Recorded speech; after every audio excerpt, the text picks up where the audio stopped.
Welcome back to city news. పట్టణ Swaraj centre నందు పురపాలక సంఘ ఆధ్వర్యంలో డ్రైనేజీ పూడికతీత కార్యక్రమం నిర్వహించారు. జేసీబీల సహాయంతో డ్రైనేజ్ లో పేరుకుపోయిన షీల్డ్ తొలగించారు.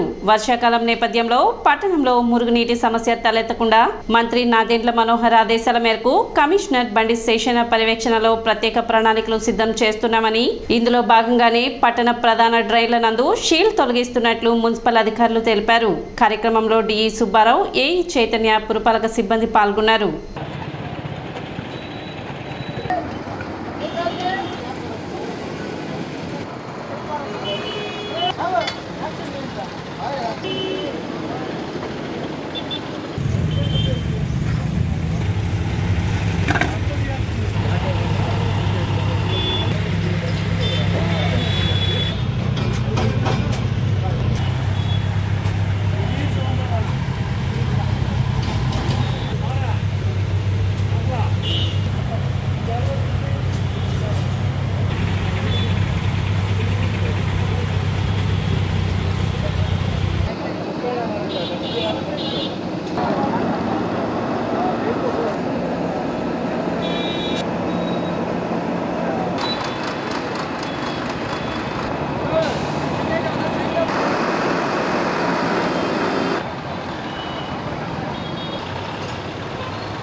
తెనాలి పట్టణంలో ప్రధానమైనటువంటి కాలువలు సిల్ట్ తీయించే పనిని మన ప్రియతమ మంత్రివర్యులు నాదెండ్ల మనోహర్ గారి యొక్క సూచనల మేరకు తెనాలి పట్టణంలో ఉన్నటువంటి ప్రధానమైనటువంటి కల్వర్ట్లు, అలానే డ్రైన్స్, ఇరిగేషన్ కెనాల్స్తో కూడా కలిపి క్లీనింగ్ చేయించే విషయంలో, సిల్టు రిమూవల్ చేయించే విషయంలో అన్నీ వన్ బై వన్ చేసుకుంటూ వస్తూ ఈ దినాన్న సీతాంబ హోటల్ దగ్గర ఉన్నటువంటి కల్వర్టులో ఉన్న సిల్ట్ తీయడానికి కూడాను పని ప్రారంభించి జరుగుతూ ఉన్నది. నాకు తెలిసిన వరకు గత 15 సంవత్సరాల క్రితం చేసినటువంటి సిల్ట్ రిమూవల్ కార్యక్రమం తర్వాత ఈ దినాన్న ఈ విధంగా తీయడానికి అవకాశం కలిగింది. ఇంకా టౌన్లో ఉన్నటువంటి 1-2 కాలువట్లు కూడాను, గంగానంపేట సెంటర్లో కూడా ఉన్న కాలువట్టు ఉంటుంది, అది కూడా తీయవలసిన అవసరం ఉంది. కనుక ఇలాంటివన్నీ కూడాను గౌరవ మంత్రివర్యుల యొక్క సూచనల మేరకు, వారి ఆదేశాల మేరకు ఈ కార్యక్రమం కొనసాగించబడుతూ ఉంది. ఆంధ్రప్రదేశ్లోని వివిధ ముస్లిం సంఘాలను ఐక్యపరిచి టీడీపీ, జనసేన, బీజేపీ కూటమి ప్రభుత్వ విజయానికి విశేష కృషి చేసిన ఫారూక్ సుబ్లీకి నూతన ప్రభుత్వంలో సముచిత స్థానం కల్పించాలని రాష్ట్ర ఇమామ్ మజ్లిస్ కమిటీ అధ్యక్షులు ఫరీద్ అన్నారు. మంగళవారం ఉదయం మసీదు ప్రాంగణంలోని కార్యాలయంలో ఏర్పాటు చేసిన విలేకరుల సమావేశంలో ఆయన మాట్లాడుతూ, తొలి ప్రయత్నంలోనే ముస్లింలను గుర్తించి నంద్యాల ఫారూక్కు మంత్రి పదవి లభింపచేసినందుకు ధన్యవాదాలు తెలియజేస్తూ, రాష్ట్రంలోని అన్ని వెనుకబడిన వర్గాలతో ముస్లింల సంక్షేమం ఆకాంక్షించే ఫారూక్ సుబ్లీకి కూడా నూతన ప్రభుత్వంలో సముచిత గౌరవం కల్పించమని చంద్రబాబును పవన్ కళ్యాణ్ కోరనున్నామన్నారు. ఆయన స్ఫూర్తితోనే చేసిన ప్రచారంతో కూటమికి 164 స్థానాలు దక్కాయని అన్నారు. ముస్లిం నాయకులు పఠాన్ కరీముల్లా మాట్లాడుతూ, ఎస్సీ, ఎస్టీ, బీసీ, మైనార్టీల శ్రేయస్సు కాంక్షించే విజయవాడ వాసి ఫారూక్ సుబ్లీ రాష్ట్రంలోని 17 మైనార్టీ సంఘాలను ఏకత్రాటిపై తెచ్చి కూటమి విజయపదంలో నడిపించాడని, ఎన్నికల సమయంలో కూటమి విజయం రాష్ట్రానికి ఎంత అవసరమో వాడవాడలో ప్రచారం గావించామన్నారు. గత ప్రభుత్వంలో మొహమ్మద్ ఫారూక్ సుబ్లీ గారు ముస్లిం మైనారిటీల కోసం ఎన్నలేని పోరాటాలు చేశారు. వారి మీద ఎన్నో కేసులు భరాయించుకొని ముస్లిం సమస్యల మీద నిరంతరం పోరాటం చేసి మన హక్కుల కోసం, ముస్లింల హక్కుల కోసం పోరాడారు. వారు మంచి కార్యక్రమాలు చేశారు. ముస్లిం మైనార్టీ సంఘాలని, దాదాపు 17 సంఘాలని ముస్లిం రిజర్వేషన్ల పోరాట సమితి అధ్యక్షుడు పఠాన్ గారు, అలాగే రాష్ట్ర ఇమామ్ మజ్లిస్ కమిటీ మేము, అలాగే ఇతర సంఘాలు 17 సంఘాలని కలుపుకొని రాష్ట్ర వ్యాప్తంగా ఒక తాటి మీద తీసుకొచ్చి కూటమి గెలుపు కోసం మొహమ్మద్ ఫారూక్ సుబ్లీ గారు ఎంతో సేవ చేశారు. అలాంటి ఫారూక్ సుబ్లీ గారు తెలుగుదేశం పార్టీ, జనసేన పార్టీ గెలుపు కోసం, కూటమి గెలుపు కోసం ఎన్నో పోరాటాలు చేసి గెలుపు కోసం కీలక పాత్ర పోషించిన మొహమ్మద్ ఫారూక్ షుబ్లీ గారిని సముచిత స్థానం ప్రభుత్వంలో కల్పించాలని మన అందరం ముస్లిం సంఘాలందరూ కూడా వారికి మద్దతు తెలియజేస్తున్నాయి. ముఖ్యంగా నారా చంద్రబాబు నాయుడు గారికి తొలి విడతలోనే మైనార్టీ శాఖ మంత్రి ఇచ్చినందుకు మొహమ్మద్ ఫారూక్ గారికి మా ధన్యవాదాలు తెలియజేస్తున్నాం. ఈ తెలుగుదేశం పార్టీ రావటానికి 5 సంవత్సరాల నుంచి ఎంతో కృషి చేసిన, ఎన్నో రకాల ఇబ్బందులు ఎదుర్కొని, ఎన్నో రకాల కేసులు బనాయించుకొని, ఎన్నో రకాల ఇబ్బందులు గురి వాళ్ళ కుటుంబానికి కూడా అందుబాటులో లేకుండా ఇబ్బందులు పాలైన మొహమ్మద్ ఫారూక్ షుబ్లీ గారిని గుర్తించి తెలుగుదేశం పార్టీ కూటమి మంచి స్థానం కల్పిస్తే ఎంతోమంది ముస్లింలకు వారికి న్యాయం చేసినట్టు అవుతారని తెలియజేస్తున్నాం. ఈ కార్యక్రమంలో మసీద్ మౌలానా, షేక్ సత్తార్, షేక్ తౌసిఫ్, షేక్ మునీర్, షేక్ షరీఫ్, షేక్ మక్బుల్ బాషా, సయ్యద్ సుల్తాన్, షేక్ కుతుబుద్దీన్, షేక్ జంపానీ బాషా, షేక్ రహీం, షేక్ గౌస్, షేక్ షరీఫ్, షేక్ తాజ్ బాషా, షేక్ కాజా మొహద్దీన్, షేక్ కరీముల్లా, చెరుకురి గోపి, దనాల రాఘవేంద్రరావు, షేక్ సాదక్, షేక్ షబ్బీర్, పట్టా, ఫిరోజ్ లాల్ మస్తాన్ తదితరులు పాల్గొన్నారు. మరి నారా చంద్రబాబు నాయుడు గారు ఆంధ్రప్రదేశ్ ముఖ్యమంత్రిగా ప్రమాణ స్వీకారం చేసి నూతనంగా ఎన్నుకోబడిన సందర్భంలో మా మైనార్టీ సంఘాల తరఫున వారికి ప్రత్యేకమైన ధన్యవాదాలు తెలియపరుస్తూ, గత ప్రభుత్వంలో ముస్లిం మైనార్టీల మీద దాడులు జరిగితే ఆ దాడులను ఖండిస్తూ ముస్లిం మైనార్టీ కుటుంబాలకు అండగా ఉంటూ ముస్లిం సామాజిక వర్గానికి నేనున్నానంటూ ముందుకు వచ్చిన ఏకైక దమ్ము ధైర్యం ఉన్న నాయకుడు ఫారూక్ షుబ్లీ ఈ ఆంధ్రప్రదేశ్లో 13 జిల్లాలలో ఎస్సీ, ఎస్టీ, బీసీ, ముస్లిం మైనార్టీ అనేక సామాజిక వర్గాలను కలుపుకుని మా పేద బడుగు బలైన వర్గాల వరకు అండగా ఉన్న నాయకుడు ముస్లింల హక్కుల పోరాట సమితి వ్యవస్థాపక అధ్యక్షులు విజయవాడకు చెందిన ఫారూక్ షుబ్లీ గారు. ఇదివరకే ఉమ్మడి ఆంధ్రప్రదేశ్ ఉన్నప్పుడు, తెలంగాణ ఆంధ్ర కలిసినప్పుడు చంద్రబాబు నాయుడు గారు ముఖ్యమంత్రి చేసినప్పుడు హజ్ హౌస్ మొదట కట్టింది ఆయనే.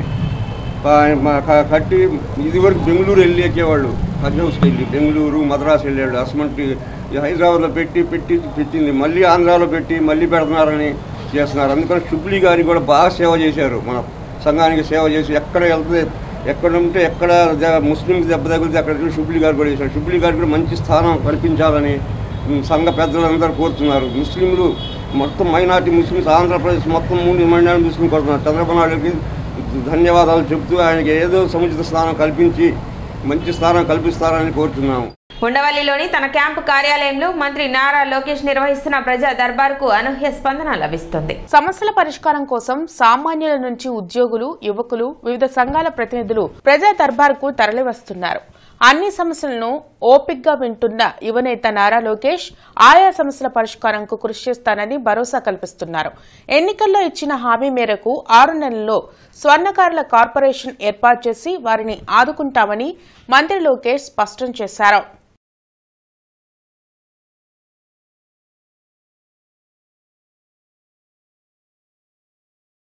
ఖరీఫ్ పంటలకు సిద్ధమవుతున్న కౌలు రైతులను రాష్ట్ర ప్రభుత్వం ఆదుకోవాలని కౌలు రైతు సంఘం జిల్లా కార్యదర్శి బైరగాని శ్రీనివాసరావు డిమాండ్ చేశారు. బ్రాడిపేట సిపిఎం కార్యాలయంలో శ్రీనివాసరావు మీడియాతో మాట్లాడుతూ ఎన్నికల ముందు కౌలు రైతులను ఆదుకుంటామని ఇచ్చిన హామీని ప్రభుత్వం నిలబెట్టుకోవాలన్నారు.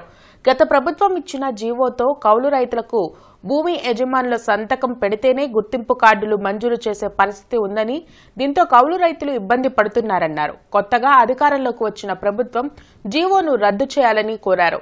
గ్రామ సభల ద్వారా కౌలు రైతులకు గుర్తింపు కార్డులు ఇవ్వాలన్నారు. కౌలు రైతులకు రైతు భరోసా మాత్రమే ఇవ్వడమే కాకుండా సబ్సిడీపై విత్తనాలు ఇవ్వాలని డిమాండ్ చేశారు. 2011లో కిరణ్ కుమార్ రెడ్డి గవర్నమెంట్ ఏదైతే చట్టం తీసుకొచ్చిందో కౌలు రైతు చట్టం, దాని ద్వారా ఎల్ఐసి కార్డులు, లోన్ ఎలిజిబిలిటీ కార్డులు అందరికీ అందజేసి ఎక్కువ మందికి ఆ రోజు రుణాలు కూడా ఇవ్వటం జరిగింది. మళ్ళా 2011 చట్టాన్ని పునరుద్ధరించాలని చెప్పి మేము కోరుతా ఉన్నాం. అదే సమయంలో భూ యజమాని సంతకం అంగీకారంతో సంబంధం లేకుండా ప్రభుత్వమే ఈరోజు కౌలు రైతుల్ని గుర్తించాలని గ్రామ సభల ద్వారా రెవెన్యూ యంత్రాంగం ఈరోజు గుర్తించాలని చెప్పి కోరుతున్నాం. ఆ విధంగానే కౌలు రైతులకు న్యాయం జరిగిందని చెప్పి కోరుతున్నాం. అట్లాగే ఈరోజు రైతు భరోసా అనేది రైతులకి మేము మద్దతుగా ఇస్తున్నామని చెప్పి ప్రభుత్వం చెప్తా ఉంది. 20,000 రూపాయలు అది వెంటనే అమలు చేయాలి. కౌలు రైతులందరికీ కూడా ఇది అమలు చేయాలి. గతంలో ఓసీ కౌలు రైతులకి ఇది అమలు చేయలేదు. ఓన్లీ ఎస్సీ ఎస్టీ బీసీ అన్నారు. వాళ్ళలో కూడా చాలా తక్కువ మందికి ఇది అమలైంది. కానీ ఈసారి మేము కోరేది ఏంటంటే ప్రభుత్వాన్ని ఈ ఓసీ కౌలు రైతులకు కూడా రైతు భరోసా 20,000 రూపాయలు ఇవ్వాలని, కౌలు రైతులకే రైతు భరోసా ఇచ్చే విధంగా చర్యలు చేపట్టాలని మేము కోరుతున్నాం. జనసేన పార్టీ ఎమ్మెల్యేలకు శాసనసభ వ్యవహారాలపై అవగాహన కార్యక్రమం జరిగింది. విజయవాడలోని డిప్యూటీ సీఎం క్యాంప్ కార్యాలయంలో నిర్వహించిన కార్యక్రమంలో డిప్యూటీ సీఎం పవన్ కళ్యాణ్తో పాటు మంత్రులు నాదెళ్ల మనోహర్, కందుల దుర్గేష్, ఇతర ఎమ్మెల్యేలు పాల్గొన్నారు. శాసనసభలో వ్యవహరించాల్సిన తీరు, ప్రజా సమస్యలపై తీసుకోవాల్సిన నిర్ణయాలపై పవన్ కళ్యాణ్ దిశానిర్దేశనం చేశారు. ప్రతి సభ్యుడు సభ గౌరవానికి భంగం కలగకుండా వ్యవహరించాలని సూచించారు.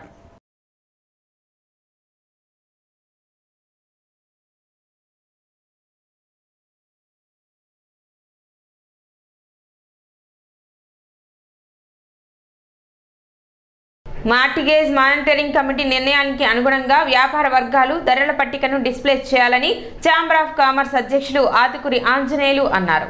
జిన్నా టవర్ సెంటర్లోని ఛాంబర్ ఆఫ్ కామర్స్ కార్యాలయంలో ఆతుకూరి ఆంజనేయులు మీడియాతో మాట్లాడుతూ మార్టిగేజ్ మానిటరింగ్ కమిటీలో ధరలపై అవసరమైన నిర్ణయాలు తీసుకునే విధంగా సమావేశం జరిగిందన్నారు. దుకాణాల వద్ద ధరల పట్టికను డిస్ప్లే చేయకపోవడం వల్ల వినియోగదారులు ఇబ్బందులు పడుతున్నట్లు చెప్పారు. ధరల పట్టికను డిస్ప్లే చేయని వారిపై అధికారులు చర్యలు తీసుకునే అవకాశం ఉంటుందన్నారు. ఉమ్మడి జిల్లా వ్యాప్తంగా వ్యాపార వర్గాలు తాము అమ్మే వస్తువుల ధరల పట్టికను డిస్ప్లే చేయడంతో పాటు సరైన తూకాలతో అమ్మకాలు జరపాలని కోరారు. కార్యక్రమంలో గొల్లపూడి రాంబాబు, నాగిరెడ్డి, నగేష్ కుమార్ తదితరులు పాల్గొన్నారు. గుంటూరు జిల్లా, పల్నాడు, బాపట్ల జిల్లా 3 జిల్లాలు కూడా మన ఛాంబర్ ఆఫ్ కామర్స్ కింద వచ్చే అవకాశం ఉంది. కాబట్టి అందరూ వ్యాపారస్తులు కూడా ఏ వస్తువు అందుబాటులో ఉన్నాయి, అందుబాటులో ఉన్న వస్తువులు ఏ రేట్లో ఉన్నాయి అని తప్పనిసరిగా డిస్ప్లే చేయడమే కాకుండా ఏ రోజుకి ఆ రోజు రేట్లో ఏమైనా తేడా వస్తే మార్చి నమ్మకమైన, నాణ్యమైన, సక్రమైన తూకాలతోటి అందించాలని చెప్పి కూడా వ్యాపారస్తులు చెప్పని చెప్పి ఆ రోజు కమిటీ చెప్పింది. ఆ రెస్పాన్స్ ఛాంబర్ ఆఫ్ కామర్స్ తీసుకుందని చెప్పాం. కాబట్టి ఇప్పుడు చెప్పేదంటే ఈ 3 జిల్లాలకు సంబంధించినటువంటి వ్యాపార వర్గాలన్నీ కూడా వాళ్ళ షాపులో ఉన్న వస్తువులు అయితే ఉంటాయో, అదే కిరాణా షాప్ అంటే ఏ 100, 150 ఉంటే డిస్ప్లే చేయలేరు. కానీ పెద్ద పెద్ద వస్తువులు, కిలోలుగా కొనే వస్తువులు ఏవైతే ఉన్నాయో ఆ వస్తువుల రేట్లు, అట్లా ఆయిల్స్ ఏ రకాలు ఉన్నాయి, ఏ రేట్లు అమ్ముతున్నారు, ఇవన్నీ కూడా 2-3 రోజుల్లో డిస్ప్లే చేసి వినియోగదారునికి అందుబాటులో ఉంచి సక్రమైన తూకం, సక్రమైనటువంటి వస్తువు సక్రమైన రేటుకి ఇవ్వాలని చెప్పి కూడా దీన్ని chamber of commerce Guntur. City news ముగించే ముఖ్యాంశాలు మరోసారి.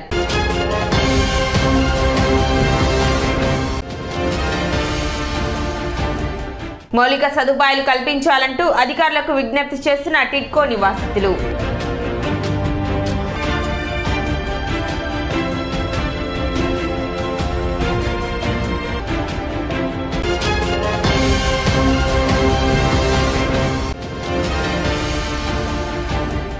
వర్షాకాలం నేపథ్యంలో పట్టణంలో పారిశుద్ధ్య సమస్య తలెత్తకుండా తక్షణ చర్యలు చేపట్టిన పురపాలక సంఘ అధికారులు.